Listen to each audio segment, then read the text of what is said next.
Quel est le sens de la vie? Aujourd'hui, de nombreuses personnes sont à la recherche du sens de leur vie. Qu'en est-il de ce sens tant recherché? Où peut-on le trouver?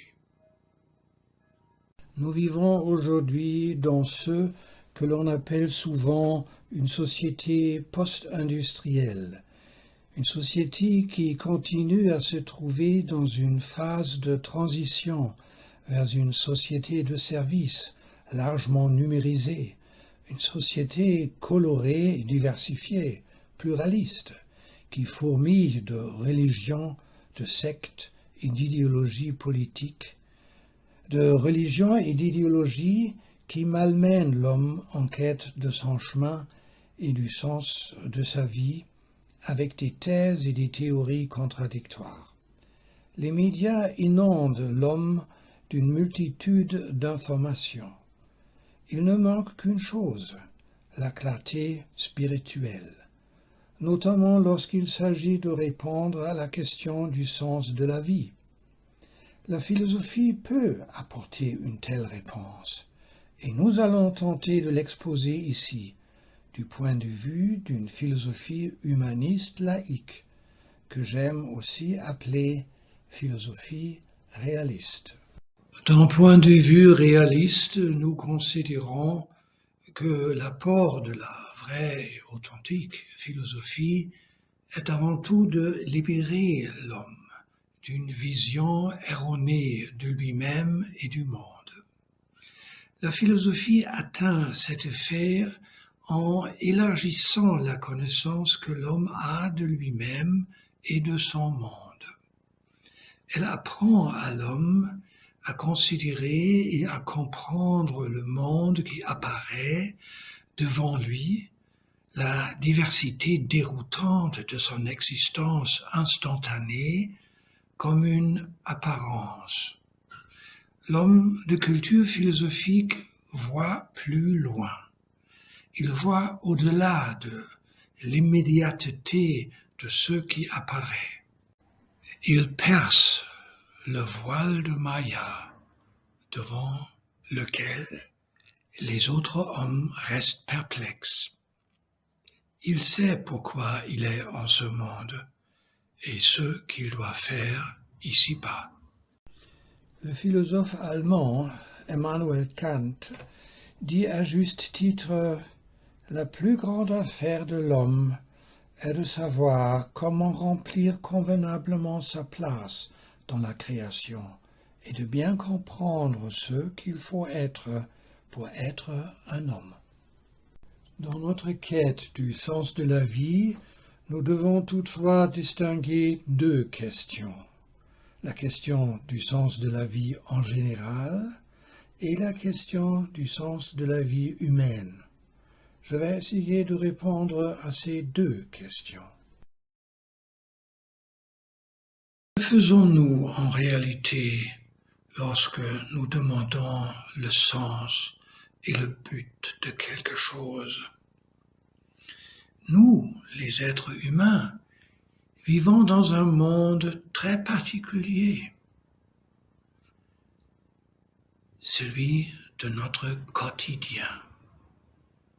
Dans ce monde, nous sommes entourés d'innombrables objets qui remplissent pour nous des fonctions et des objectifs bien précis et qui ont ainsi leur raison d'être. Une chaise, par exemple, sert à nous donner la possibilité de nous asseoir. C'est sa fonction. Une table de salle à manger sert à poser la vaisselle et les couverts et à prendre nos repas. Un bureau est fait pour y effectuer des travaux d'écriture. Nous sommes entourés d'objets utiles. En remplissant leurs fonctions, les objets qui nous entourent confirment leur raison d'être. En d'autres termes, ils montrent qu'ils nous sont utiles et qu'ils sont capables d'accomplir ce pourquoi elles ont été fabriquées et achetées. Lorsque des objets ne peuvent plus remplir leur fonction, par exemple parce qu'ils sont endommagés, ils ont perdu leur raison d'être pour nous, et nous ne les tolérons plus à proximité de nous. Nous les mettons à part et les jetons à la poubelle. Partout, nous faisons attention à l'utilité des objets et à ceux qui remplissent encore bien leur fonction. Retenons que nous avons l'habitude de nous interroger partout sur le sens et le but des choses. Et c'est pourquoi nous le faisons aussi pour la vie en général. Mais cette question est-elle vraiment légitime? Ma réponse est non. Et pourquoi? Tout simplement parce que nous ne pouvons pas demander le sens et le but de la vie comme nous pouvons demander le but d'une paire de ciseaux, d'un marteau ou d'une bicyclette. Certains termes ne s'appliquent pas à des domaines spécifiques. Les termes utilisés en musique ne conviennent pas aux faits médicaux. Et les concepts des mathématiques peuvent être appliqués tout au plus dans un sens métaphorique au processus politique. Qu'est-ce que cela signifie? Cela signifie que nous pouvons certes formuler des questions grammaticalement correctes avec des termes erronés, mais que nous ne pouvons pas obtenir des réponses à ces questions, car malgré leur belle formulation, elles passent à côté des faits objectifs. La vie fait partie de la nature. Comme nous l'apprend la science, la vie sur Terre est apparue au cours d'un long processus au sein de la nature inanimée. Aujourd'hui encore, on ne sait pas exactement comment cela s'est passé. Ce qui est sûr, c'est que la différence entre la nature animée et la nature inanimée n'est pas aussi abyssale que nos concepts contradictoires nous le font croire. Certains scientifiques supposent également que la vie, ou du moins ses composants originels, pourraient être apparus dans l'espace et avoir été transportés sur Terre par des astéroïdes. C'est l'hypothèse de la panspermie. Toute la nature animée se caractérise par un besoin interne, probablement d'origine biochimique, de se répandre et de se reproduire, par lequel la nature animée cherche à se préserver, c'est-à-dire à préserver sa délicate et sensible matière organique face à la nature inanimée et aux conditions environnementales fluctuantes qu'elle offre dans le temps. La vie organique se sauve à travers le temps, si l'on peut dire, par un renouvellement constant, par la division cellulaire, la croissance et la sexualité, et échappe ainsi à sa destruction. Nous le voyons dans les inlassables divisions cellulaires des êtres vivants les plus primitifs, ainsi que dans tous les processus de croissance et de reproduction dans la nature. Ceci et rien d'autre, à savoir la survie dans le temps, semble donc être, je m'exprime ici bien sûr de manière métaphorique, semble donc être le désir le plus profond de la nature vivante. Cette nature vivante agit aussi en nous, les humains. C'est la raison pour laquelle nous aussi, nous avons peur de la mort et que notre sexualité occupe une place si importante dans notre vie. C'est pourquoi le penseur antique Anobius l'Ancien, qui enseignait à Sicca Veneria en Numidie, constatait déjà sobrement: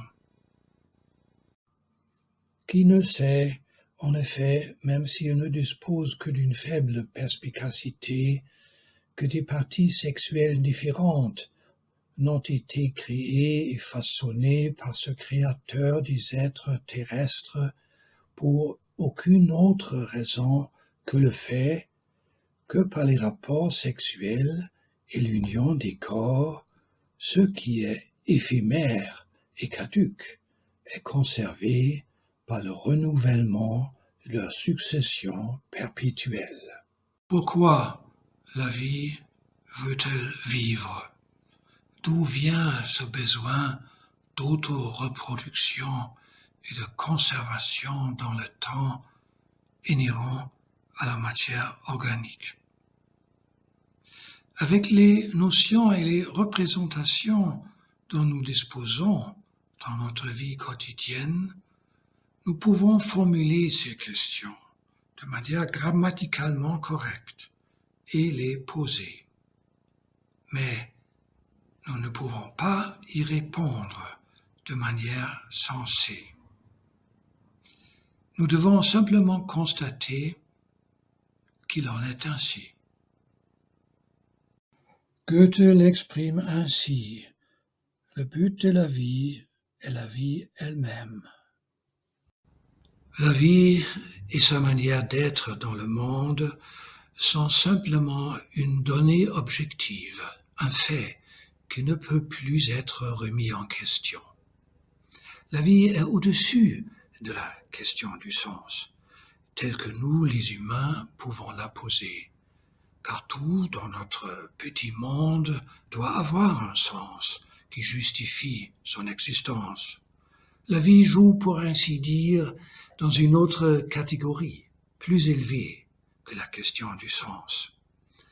La vie ne doit pas justifier son existence vis-à-vis de nous, les hommes.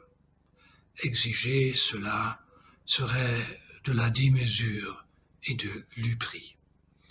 Nous devons reconnaître la vie n'a pas de sens, mais crée du sens. Elle donne du sens, par exemple, à nous, les humains. Et cela nous amène à notre deuxième question, celle du sens de la vie humaine. Nous avons déjà dit que l'homme est une partie de la nature animée qui la produit. Les religions expriment ce fait de manière métaphorique en faisant de l'homme un enfant de Dieu. La nature animée détermine donc également le sens de la vie humaine. Elle donne à l'homme les grandes missions de sa vie. Il s'agit d'une donnée objective à laquelle aucun être humain ne peut se soustraire. C'est pourquoi nous rejetons toutes les tentatives, également présentes dans la philosophie, de renvoyer l'homme à lui-même en tant qu'individu dans la recherche du sens de sa vie. Le philosophe Friedrich Nietzsche, impressionnant et éloquent, estimait par exemple que chaque individu devait déterminer lui-même le sens de sa vie. Il a donc déclaré: « Ceci est mon chemin. Quel est ton chemin? Le chemin n'existe pas. Mon bonheur sera faire ce qu'une voix intérieure me pousse à faire, sinon je ne veux rien. » Dans la philosophie réaliste, nous ne donnons pas tant d'importance aux sentiers d'altitude solitaires et individualistes, ni aux voies intérieures. mais plutôt à une connaissance de la situation objective. Et cela signifie une connaissance de l'intégration de l'homme dans les lois de la nature vivante. Mais en réalité, de nombreuses personnes désorientées suivent aujourd'hui une conception solitaire et individualiste de la vie. Comme l'a formulé Nietzsche, les chiffres des célibataires vivant dans nos villes nous le prouvent. Et c'est ainsi que beaucoup trouvent le sens de leur vie dans le fait de gagner de l'argent. D'autres essaient de le trouver dans l'épanouissement artistique en tant que musicien, ou peut-être en tant que peintre, ou de relever le défi d'un long voyage en tant que globe-trotteur. Je ne veux pas dénigrer tout cela. Ce sont des actions qui ont tout à fait une valeur en tant que résultat d'un travail nécessaire, en tant qu'occupation et passe-temps. Mais elles sont loin d'être suffisantes pour donner un sens à notre vie dans son ensemble. L'interprétation philosophique du sens de la vie humaine se distingue aussi nettement d'une conception religieuse, telle que l'a décrit le philosophe antique Lactance. De même que Dieu a construit le monde pour l'homme, de même il a créé l'homme pour lui, comme prêtre en chef du temple divin et contemplateur des œuvres et des institutions célestes. Car lui seul, doué de sensibilité et de pensée, est capable de connaître Dieu, d'admirer ses œuvres et de comprendre sa force et sa puissance, raison pour laquelle il a été doté de discernement, d'intelligence et de sagesse.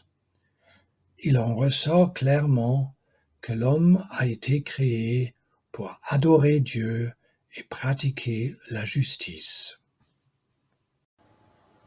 Nous critiquons également le point de vue de la philosophie idéaliste, tel que le philosophe Plotin le défendait dans l'Antiquité, en considérant que le sens de la vie humaine est d'atteindre une vision méditative. Plotin décrit son point de vue comme suit. Voilà donc la forme de vie la plus élevée du sage. Il se sépare le plus possible. Il ne vit pas du tout la vie de l'homme de bien, comme l'exige la vertu civile, mais il laisse cela derrière lui. Il se décide pour une autre vie, pour la vie des dieux, car c'est avec eux, et non avec les hommes de bien, que doit avoir lieu l'assimilation. C'est pourquoi le sage a déjà dépassé la pensée discursive. Il est pure contemplation, car ainsi il est déjà parvenu à l'unité et à l'immobilité, non seulement devant les choses extérieures, mais aussi devant sa propre intériorité. Tout est en lui intérieurement. Il n'est nullement dans mon intention de remettre en question la valeur d'une méditation approfondie pour la connaissance de l'être humain. Il est notamment vrai qu'une telle méditation permet à l'homme de trouver la paix intérieure. Mais toute méditation a lieu dans ce monde. Elle ne peut avoir lieu nulle part ailleurs. Et même le sage ne peut trouver en lui un monde de Dieu, mais rien d'autre que des reflets subjectifs formés de ce monde séculaire. Nous rejetons également un point de vue hédoniste qui cherche à donner un sens à la vie exclusivement par le bien-être subjectif, par la jouissance de stimuli corporels en mangeant et en buvant abondamment, ou même par la consommation de drogue. D'un point de vue réaliste, nous n'avons rien contre le fait que des personnes qui vivent leur vie d'une manière responsable puissent en profiter et de jouir des bons côtés de la vie. Comme le poète allemand Heinrich von Kleist l'a probablement envisagé lorsqu'il a écrit à sa fiancée: Oui, faire ce que le ciel exige visiblement, indubitablement de nous, c'est suffisant. Vivre tant que la poitrine se soulève, jouir de ce qui fleurit tout autour, faire quelque chose de bien de temps en temps, parce que c'est aussi un plaisir. Travailler pour pouvoir jouir et agir. Donner la vie aux autres pour qu'ils fassent de même et que l'espèce soit préservée.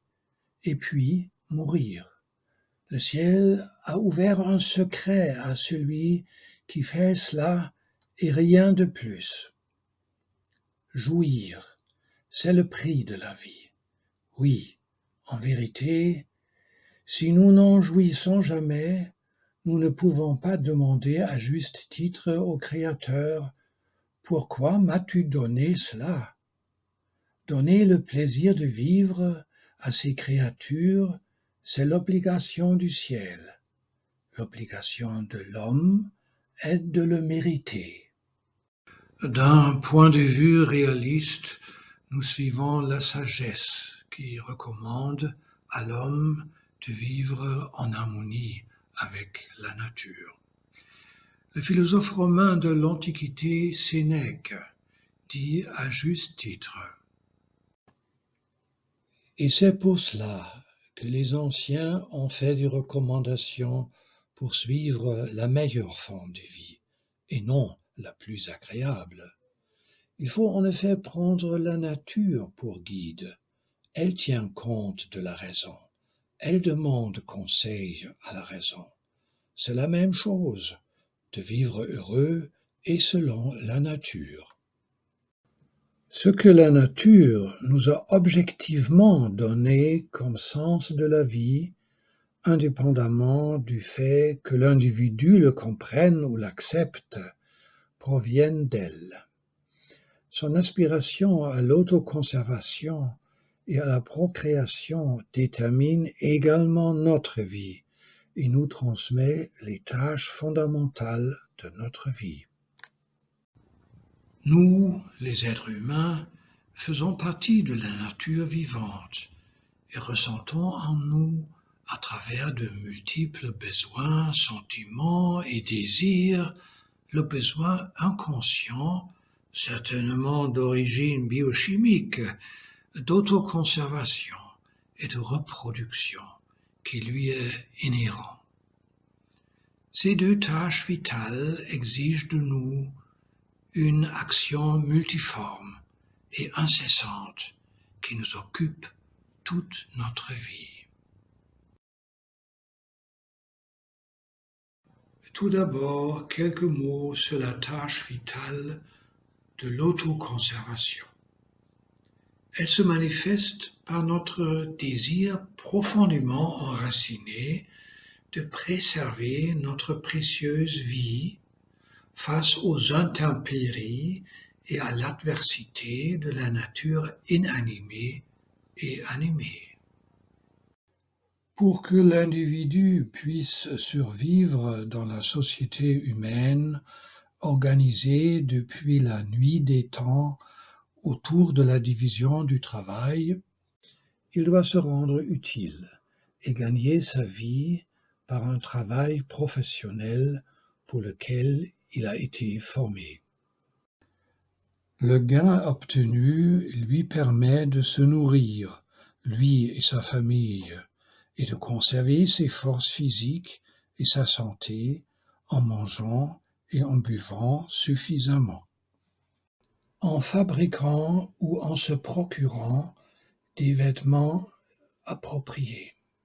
Et en construisant et en entretenant des bâtiments temporaires ou permanents, l'homme peut se protéger du froid et de l'humidité ou d'une chaleur excessive.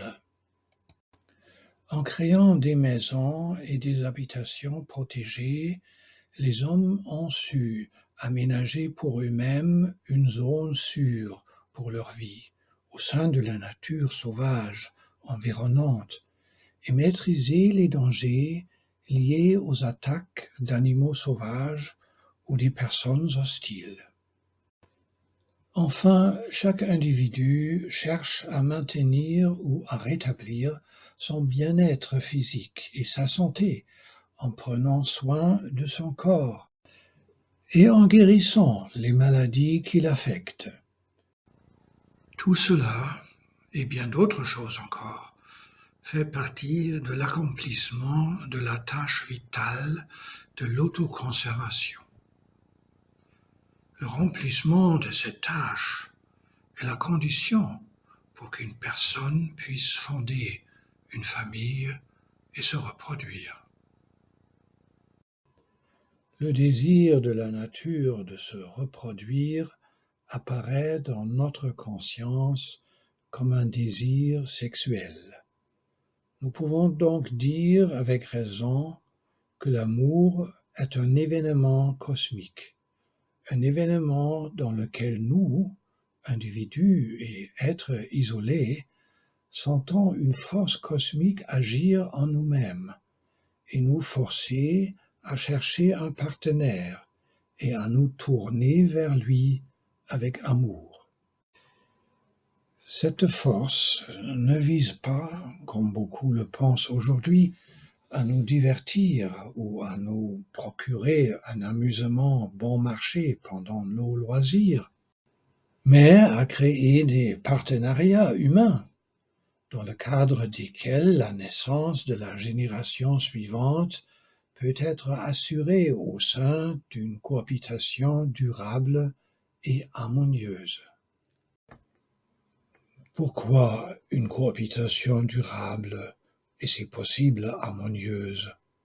Parce que la tâche de concevoir et d'élever des enfants ne peut pas être accomplie de manière responsable en 5 minutes, mais nécessite généralement près de 2 décennies et parfois plus. Et passer ce temps en harmonie est dans l'intérêt commun des deux partenaires. Nous vivons aujourd'hui dans une société où un esprit hyper-individualiste désoriente les gens et où l'être humain est le plus souvent perçu seulement comme un individu, une personne solitaire. En réalité, chaque être humain est un jumeau, une partie d'une cellule divisée, et toujours à la recherche de son autre moitié. La sexualité maintient le genre humain dans le temps. C'est pourquoi le poète et essayiste italien Giacomo Leopardi a dit avec raison: L'homme ne vient pas au monde pour se réjouir de la vie, mais uniquement pour assurer la continuité de la vie, pour la transmettre à d'autres qui lui succèdent, pour la préserver. Ni lui, ni la vie, ni rien d'autre sur terre n'est à proprement parler là pour lui, mais au contraire, il n'est là que pour la vie. Les existants sont là parce qu'on est là. L'existant individuel vient au monde et est là afin que l'on continue à être là et que l'existence soit maintenue en lui et en d'autres après lui. le sens de la vie humaine est le même pour tous les êtres humains. Cependant, certaines personnes se voient refuser la possibilité d'accomplir pleinement ce sens parce que des causes génétiques ou médicales ne leur permettent pas de concevoir ou d'enfanter elle-même. Il s'agit là d'une des grandes injustices de la vie, dont nous pouvons être saisis par une profonde tristesse, d'autant plus que nombre de ces personnes nourrissent le désir ardent de devenir parents et d'élever des enfants.